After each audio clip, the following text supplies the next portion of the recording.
opération pour la défense et la sécurité qui dépend directement du département de la défense américain, a officiellement transmis au Congrès américain la certification requise, c'est-à-dire le dossier qui permet de demander les autorisations nécessaires pour la vente de nombre de systèmes d'armes stratégiques au Maroc.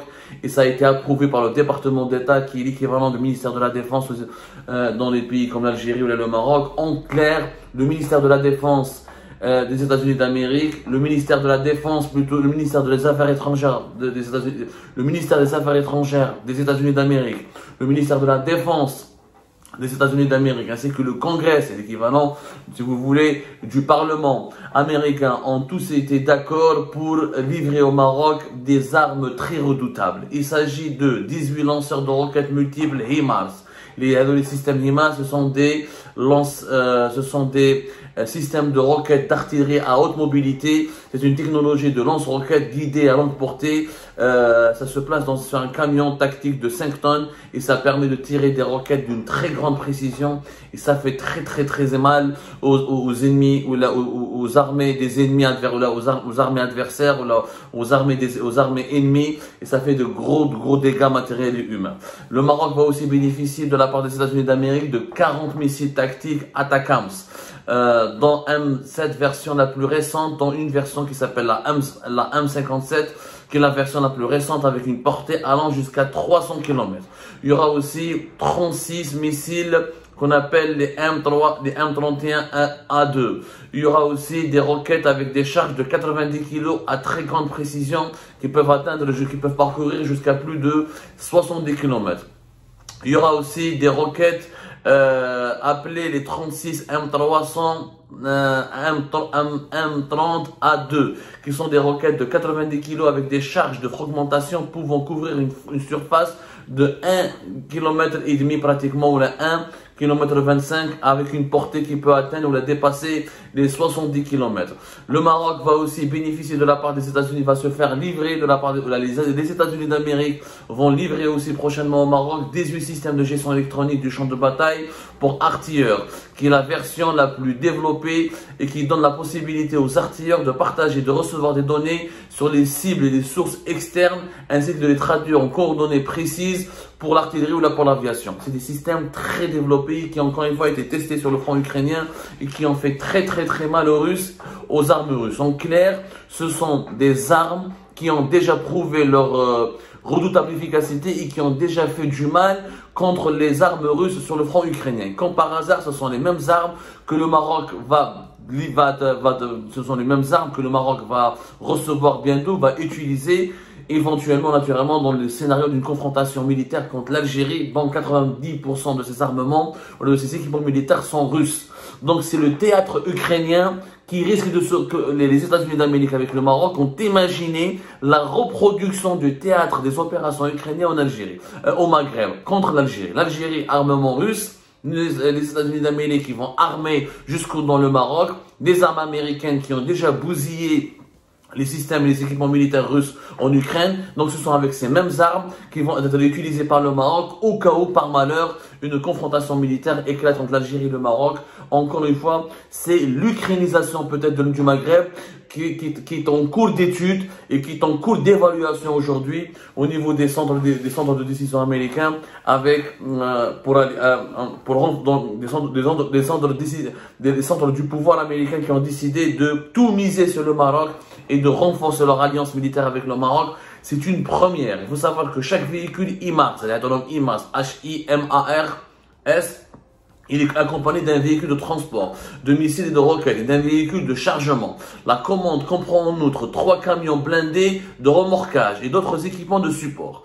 La partie back de ce contrat, parce que oui, les Américains vont livrer au Maroc, mais ce ne sera pas gratuit, naturellement. Les Américains ne font pas ça pour les beaux yeux des Marocains. Ils soutiennent les Marocains. Déjà, le fait qu'ils acceptent de vendre ces armes stratégiques et de très haute technologie et de haute précision et qui sont redoutables et vraiment ravageurs, c'est déjà vraiment un pas, c'est déjà un soutien politique majeur, parce que ce genre d'armes n'est pas vendu aux États-Unis d'Amérique sans l'autorisation du Congrès, du département d'État et du département de la défense américain et du Pentagone.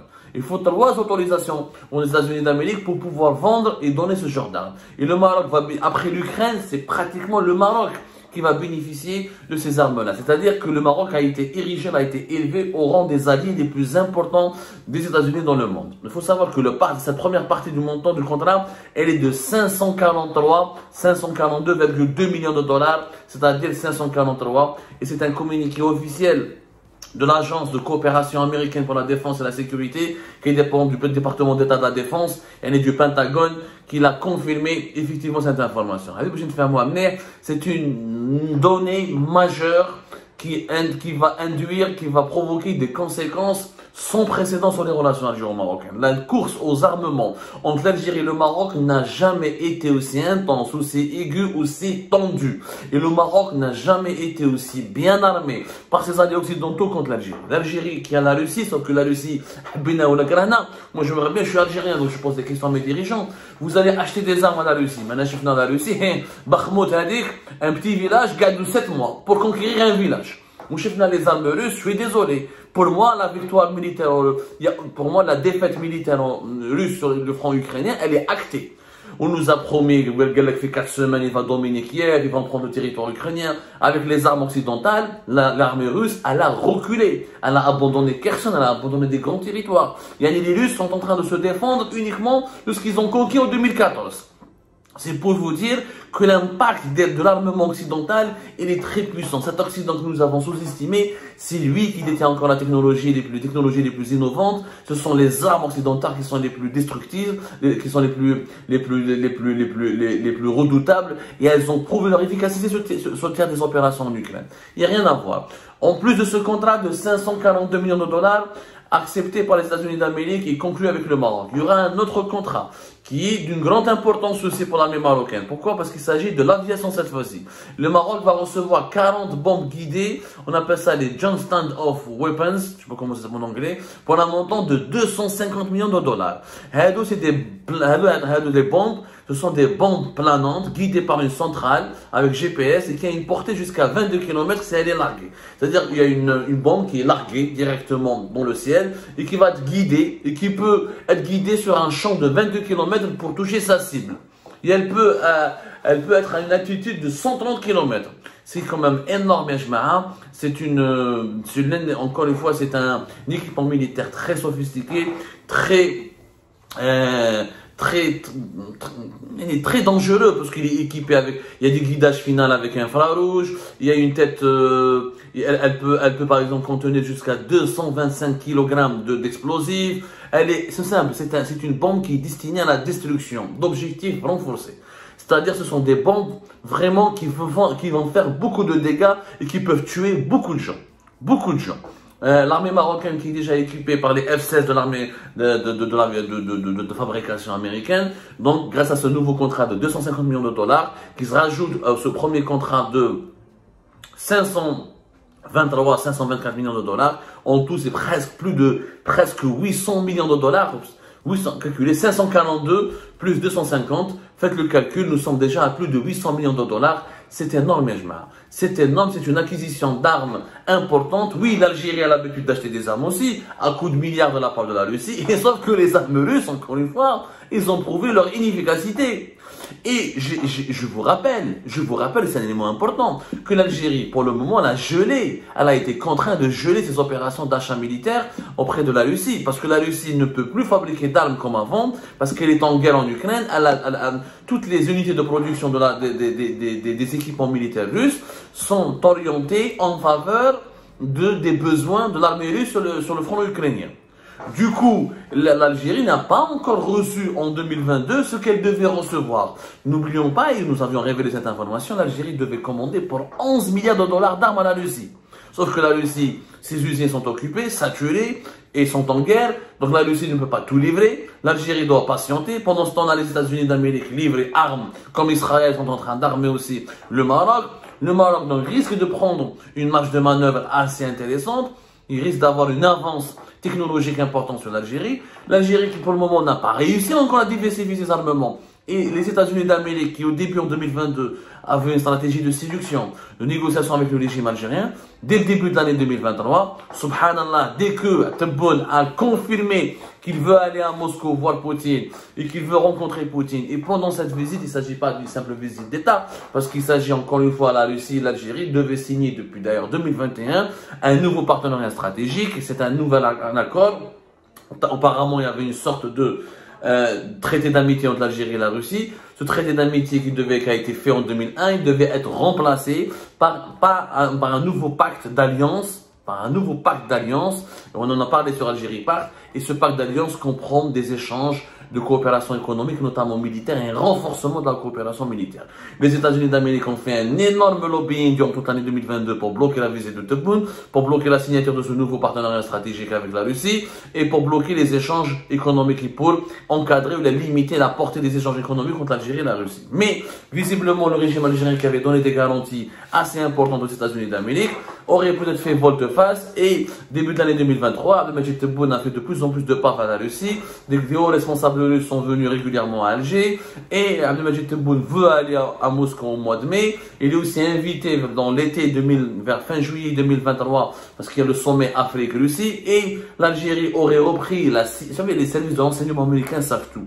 C'est les meilleurs services de renseignement au monde. Ce sont les seuls qui nous ont dit, quand en février 2022, ils nous ont dit la guerre va éclater en Ukraine et la Russie va envahir l'Ukraine. On s'est tous moqué de la CIA et des services de renseignement américains. On leur a dit c'est de la manipulation, Poutine ne fera jamais ça, il n'ira pas à Kiev, il va pas s'en prendre aux civils ukrainiens, il va pas vouloir conquérir l'Ukraine. C'est ce qui s'est passé de janvier. Les Américains en janvier 2022, ils avaient l'information, ils avaient tous les détails du plan de guerre de Poutine. C'est les États-Unis. Cela signifie quoi? Cela signifie que si les États-Unis d'Amérique ont décidé de renforcer leur présence militaire au Maroc, d'armer le Maroc, de renforcer les moyens militaires du Maroc, d'aider militairement et technologiquement le Maroc, c'est parce qu'ils ont reçu des informations confirmées. Les Américains, mais la police algérienne, la gendarmerie algérienne, ils font rien sans des données fiables. Aux États-Unis, toutes les décisions au plus haut commandement du pays sont prises selon des données fiables. Cela signifie qu'ils ont reçu des données fiables et confirmées. Mais l'Algérie va recevoir des armes de la part de la Russie en 2023. Quand Abdelmadjid Tebboune, quand il ira à Moscou, il ne parlera, ce sera pas une simple visite amicale pour essayer d'appeler à la paix ou là pour essayer de conserver l'amitié historique entre les deux pays, qu'il y aura des échanges et des rapports et ou là des livraisons d'armes ou là des contrats économiques et militaires assez importants qui vont renflouer les caisses de la Russie et qui permettront à la Russie de financer son effort de guerre. Donc les États-Unis d'Amérique, en colère, ils ont directement riposté en soutenant le Maroc, en privilégiant le Maroc et en essayant de développer des relations logistiques et technologiques et militaires hyper importantes avec le Maroc. Et le Maroc est en train de devenir un hub militaire, une base militaire importante américaine. Après israélienne en même temps.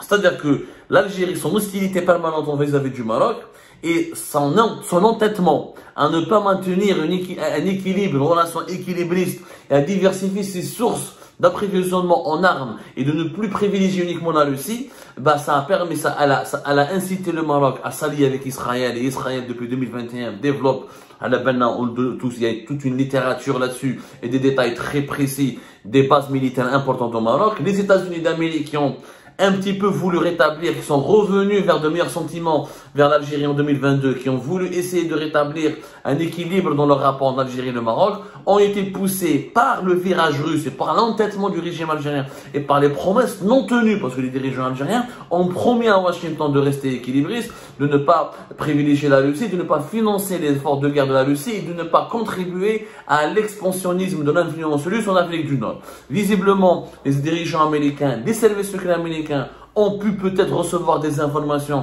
qui indiqueraient ou qui prouveraient que les dirigeants algériens ont menti, qui disent qu'ils font des promesses, mais dans les coulisses, ils font totalement autre chose. Ils trompent, ils ne respectent pas les engagements qui ont été pris vis-à-vis de Washington. Et Washington et la Maison Blanche et le Pentagone ont décidé de frapper fort. Ils envoient 3 des plus hauts responsables des services de sécurité de l'armée américaine. Le patron du FBI fin février était au Maroc. Début mars, c'est le chef d'état-major des armées américaines qui était au Maroc.